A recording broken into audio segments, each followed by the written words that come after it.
Today I wanted to start by talking about this tweet from Anthony Furey.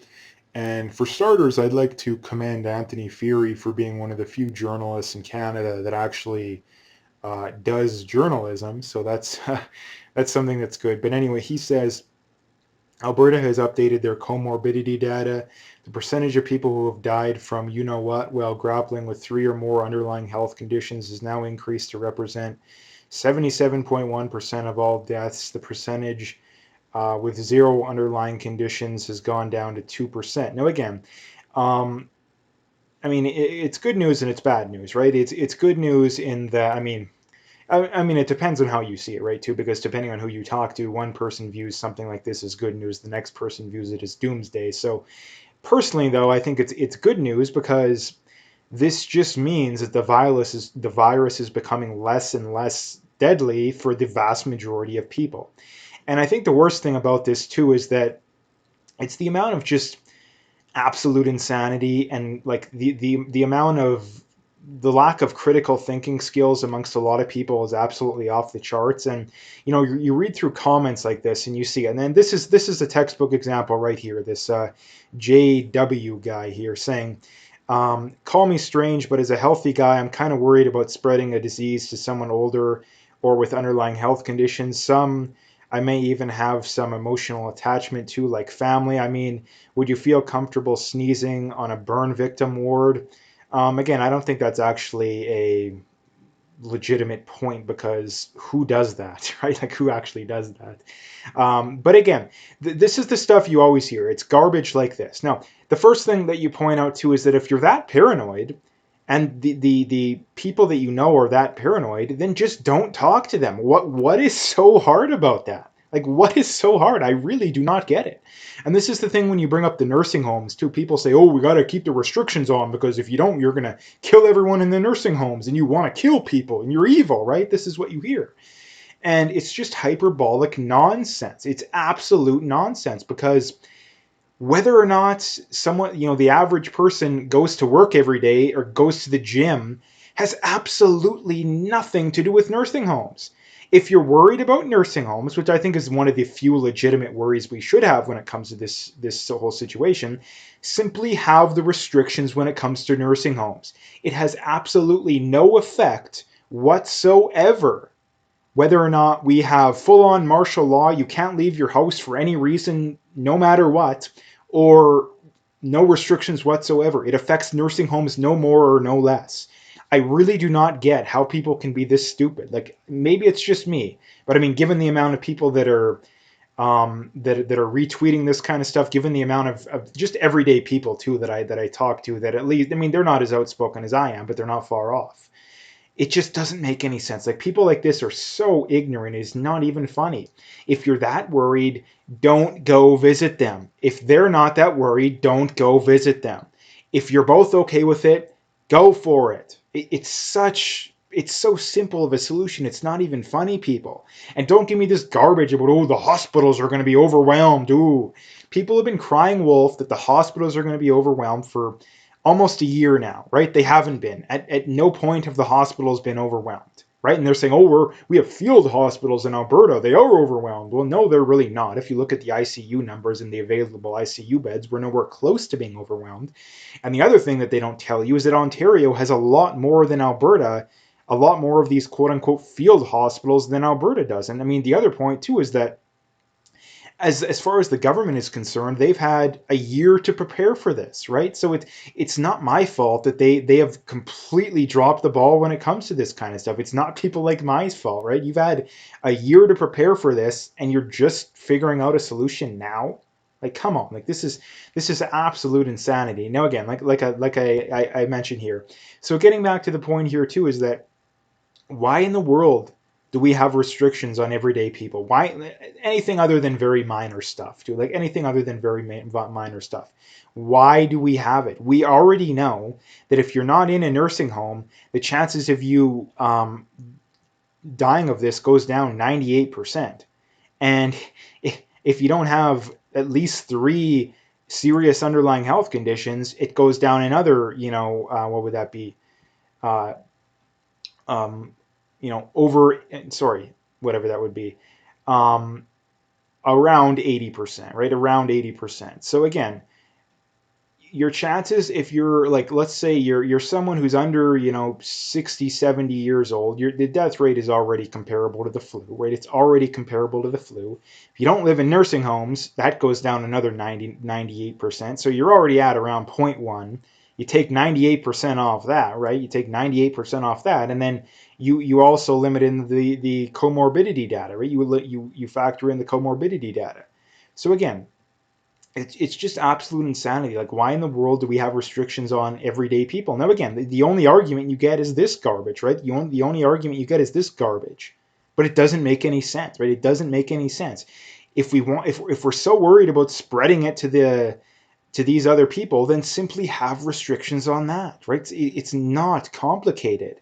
And this is the big gripe I have with these people, and the big gripe I have with the left, mainly in general, is that their worldview when it comes to politics revolves entirely around the average person is so stupid, so ignorant that the government has to dictate literally everything they do in their day-to-day life, right? They can't go to work without permission from the government, and when they do go to work, there's a million restrictions that they have to follow, right? When you're driving, when you're going to the grocery store, no matter what you do in your life, everything needs to be dictated by the government, right?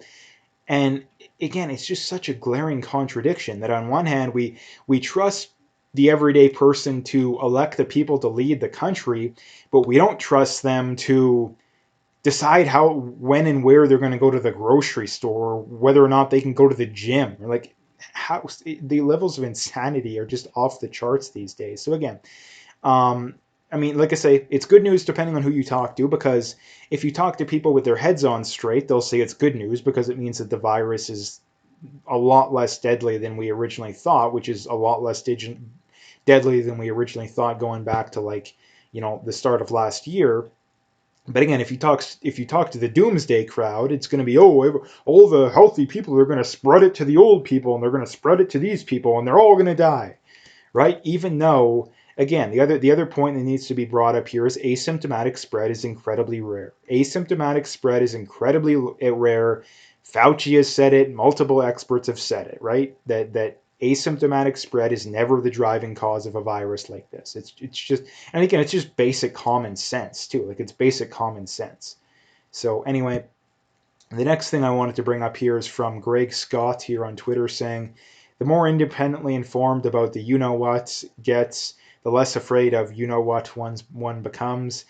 And it's a very good point too. And this is the thing that I really can't stand about the doomsday crowd and the we're all going to die crowd if we don't completely lock down, is that you I must have asked at least 100 of these people, and that, okay, something along these lines, and that, okay, well, what would you need to see to admit the lockdowns don't work, to admit the mask mandates don't work? And I've literally never gotten a straight answer. The best answer that I've gotten is, oh, we're just playing it safe, right? We need to play it safe, which again, that can be easily debunked. That response can be easily debunked in that when we first got into this whole situation back at the start of last year, going into February, March, and April, we thought the death rate was going to be 3 to 5%, and the low end estimate on deaths in Canada was 250,000 people, right? It was 250,000 people, and that was assuming we locked down, right? That was assuming we locked down.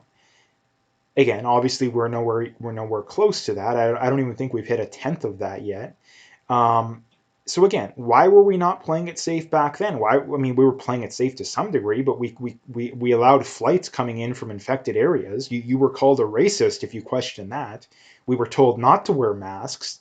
Now you're considered a Holocaust denier if you don't want to wear a mask. Like, again, like, why were we not playing it safe back then? It makes no sense. We know the death rate now is pretty much the same as the flu, and for healthy people, it's actually less than the flu, right? Um, why are we, like, again, when you factor in this stuff, it just doesn't make any sense. Like, it doesn't make any sense. And again, this is the reason why I'm so confident in saying what I'm saying, is that if there was a legitimate argument against what I was saying, someone would have brought it up by now. Like, someone would have brought it up by now. And the fact that the best thing that they can come up with is, oh, we got to play it safe, which makes absolutely no sense, like I just brought up. I think it's safe to say that I'm probably right about this stuff.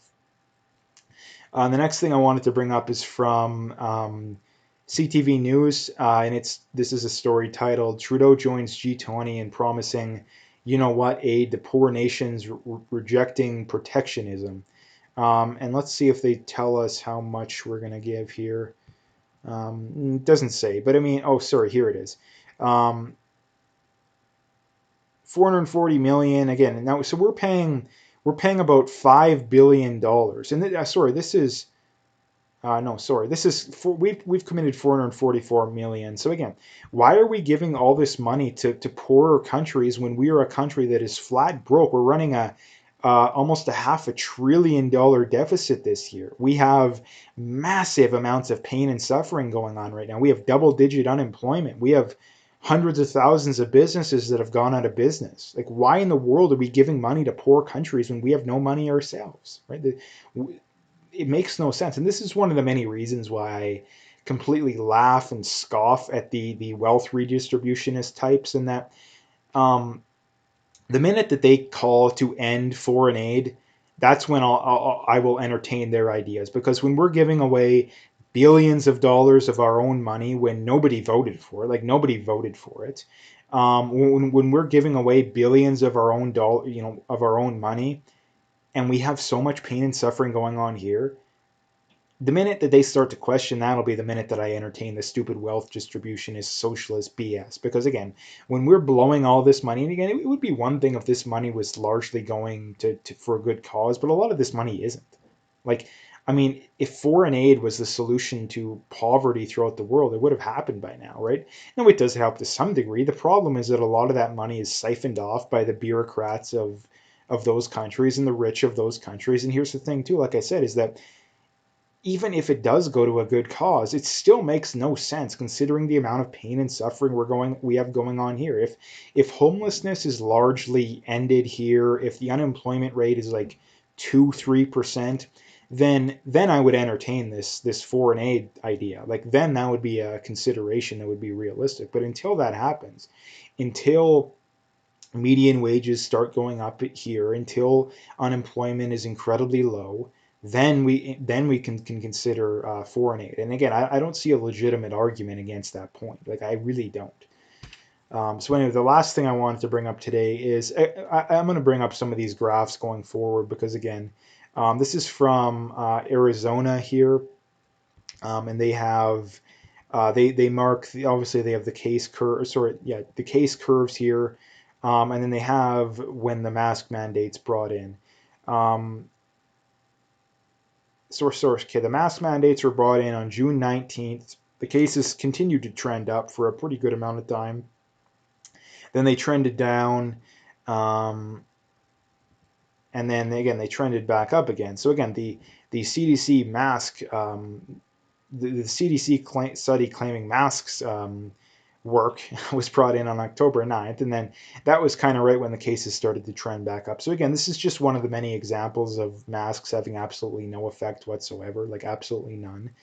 And again, I really don't know how much more of these kind of things we're going to need to get people to admit they're wrong, but I don't think they'll ever admit they're wrong. So that's why I'm bringing this kind of stuff up. So anyway, if you liked the video, make sure you hit that like and subscribe if you haven't already. Make sure you check out those links below. Follow me on those other platforms. If you want to donate, you can do that as well. Again, I appreciate whatever support I can get.